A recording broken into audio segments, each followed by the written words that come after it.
Remember, this video is not going to resonate with everybody because we have our own individual birth chart. So if it does not resonate with you or the Aquarius or Virgo you're interested in, please make sure you're looking up the birth chart. You're looking up for the Venus, Moon, and Mars sign. Venus is how we love and what we're attracted to. Moon is how we express emotions, and Mars is our sex drive. Now let's get started. They're rulers. Virgo's ruler is Mercury, the planet of intellect and communication. Aquarius's ruler is Uranus, the planet of rebellion. Their elements. Virgo's element is earth. Aquarius's element is air. Air and earth make dust in the wind. So yes, completely opposite elements here. Now, this is the couple where I would probably look at them and be like, how in the world did that happen? Because I honestly do not know any Aquarius and Virgo couples. I don't. If I did, the first question I would ask them was, how in the world did you guys get together? Let me see your birth charts. I need to know how this happened. This is the odd couple. Now, they do share the common ground that they both want to make the world a better place. Aquarius is a humanitarian. Virgo is the sign of service. So they do have that common ground to where they want to make the world better. Now, they do have a couple of similarities, but there's differences in their similarities. What do I mean by that? Well, Virgo and Aquarius are both rational signs. Now, you would think that would complement each other, but the truth of the matter is, when two signs are rationalizing, there's neither one of them is going to be like, you know what, they were overthinking things, and when you overthink things, if one of them doesn't stop the other, there's not going to be that spontaneous spark that a relationship needs to keep it exciting and fresh. They're also similar in the fact that they overthink things, they overanalyze things. However, because Virgo is earth and Aquarius is air, Virgo tends to think a lot slower, and they take forever, and they take so long, even though they're analyzing it to make a decision. Aquarius is quick and does things quickly. And trust me, Aquarius did overthink it and overanalyze it, but they came to a solution a lot quicker than Virgo. So Aquarius is going to think Virgo is too slow, and Virgo is going to automatically think Aquarius is impulsive and irresponsible, even though really Aquarius did actually analyze it. They just did it a little bit quicker than Virgo. You see what I'm saying? Now, Virgo is a very cautious sign, a worrywart per se. They're very practical. They're very logical. Aquarius is rebellious, plain and simple. So the way they see life is completely different. I'm going to use this as a good explanation. If you ever heard of the poem, The Road Less Traveled by Robert Frost, which is my favorite poem of all time, there's two roads. One's well-traveled. You can see it's flat, it's sandy, it's a very clear path. You can tell a lot of people use it. The other one is less traveled. It's very grassy.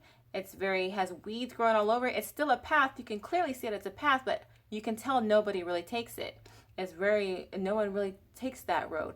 Virgo is going to take the road that everybody uses because, one, it's safe. People use it for a reason. The destination is clear where you're going. Aquarius is going to take the road less traveled because they like to know what's on the other side.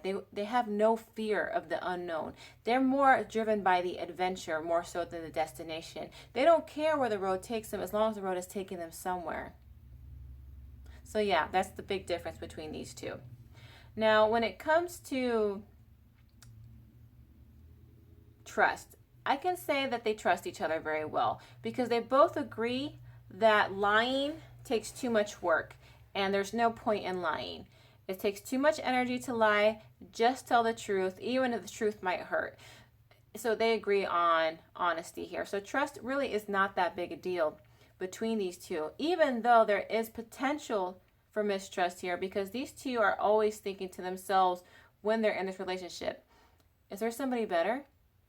There's got to be someone who's more compatible for me, someone who matches me well. They both will be thinking this in the relationship because of their differences.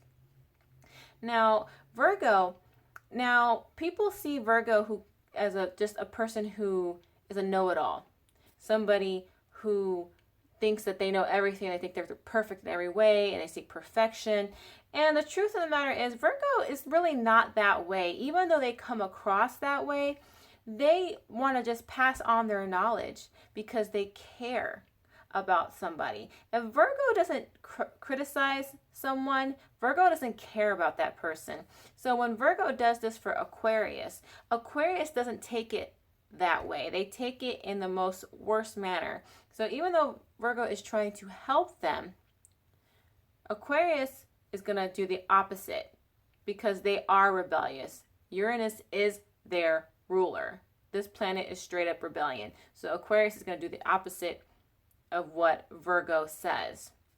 And Virgo is not going to feel respected. They're not going to feel appreciated. And they're going to begin, even though they're a mutable sign and they can adjust and adapt to pretty much any environment, Virgo can only take so much. And Virgo is going to feel like the person who's sacrificing a lot in this relationship just to make Aquarius happy. Aquarius is a fixed sign, so they're very stubborn in their ways. And even though Aquarius is spontaneous and can do different things, they're fixed on their spontaneity. They're fixed on being different. So Virgo is going to get frustrated with the fact that they feel like they don't really know their partner. No matter how hard they try, they feel like they're never going to get Aquarius. And Aquarius is just going to look at Virgo and say, you know what, Virgo, you're boring. I don't look at life like that. Life should be different. Life should be new experience. Why do we have to do things in a routine way? I don't understand that. Why, Virgo? Aquarius is very self-sufficient. They're very self-reliant. They do things on their own. In fact, Aquarius is the rebel without a cause.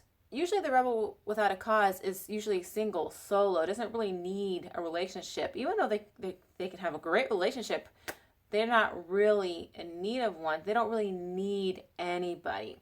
Virgo wants to be needed. They want to feel appreciated. They want to feel like they're useful to somebody. And if Virgo doesn't get that need satisfied by Aquarius, they're going to be thinking to themselves, why am I in this relationship? Why am I here? They don't need me. Even though Virgo is with somebody because of affection and caring, they need to feel needed and wanted by their partner. Otherwise, they're going to leave. They're going to go out the door. So their needs are different. Now, when it comes to the bedroom, there is at least a good start. Aquarius is a masculine sign. Virgo is a feminine sign. So at least there's a balance of energy here once they start in the bedroom.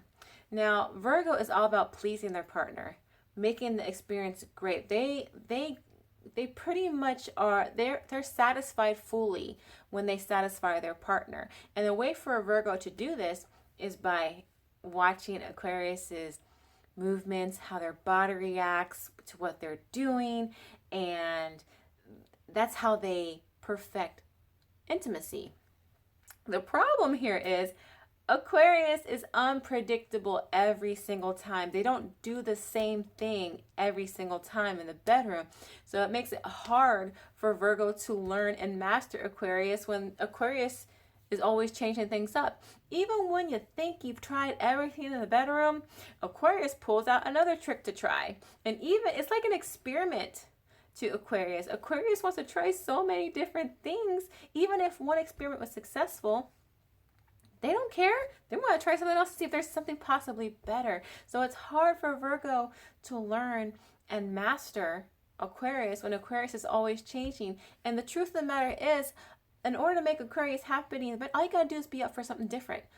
Some spontaneity, some change, some experimentation. Virgo doesn't work that way. Even though they can adapt to change, they rather have routine. They rather have some form of stability and consistency. So they usually have a hard time in the bedroom as well.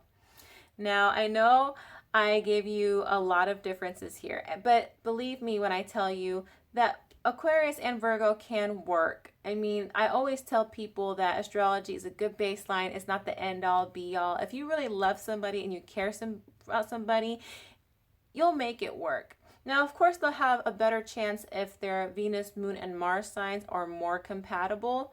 If they have the right elements and the right complementary zodiac signs in those charts, then it can definitely be easier for these two. But even if they don't have that, love conquers all, and love can make you work through it. If you guys like my videos, please like, share, and subscribe. You can also support my channel by making a donation to the link below in the video details. I'm almost through with the Virgo series. My next video will be my last Virgo video, which will be Virgo and Pisces compatibility. Once that video is done, I'll be taking votes again for the next zodiac sign for compatible series. You have to follow me on Instagram in order to cast a vote. I can't take votes on YouTube because, one, I have 5,700 subscribers. It's going to be hard to me go every single individual video and count all those. It's just easier for me to do on Instagram. Once I get 10,000 subscribers on YouTube, I'll get a community tab. And once that community tab comes up, I can actually take votes on YouTube. Until then, I gotta take them on Instagram. So please make sure to follow me there. If you missed my live stream last Saturday, I will be doing another live stream this Saturday, this time in the morning, 9 a.m. Eastern, November 3rd, 2018. And I'm doing it in the morning this time because some of my viewers were asleep on the other side of the world, and I got messages that they missed my first live stream. I also want to give those viewers an opportunity to talk to me, ask me questions, spend some time with Jilly. I loved the last live stream. It was so amazing. I loved talking with my viewers. I loved getting to know you guys. I loved answering your questions. So make sure you meet me 9 a.m. November 3rd, Eastern Time. I love you guys. Thank you so much for stopping by. Peace.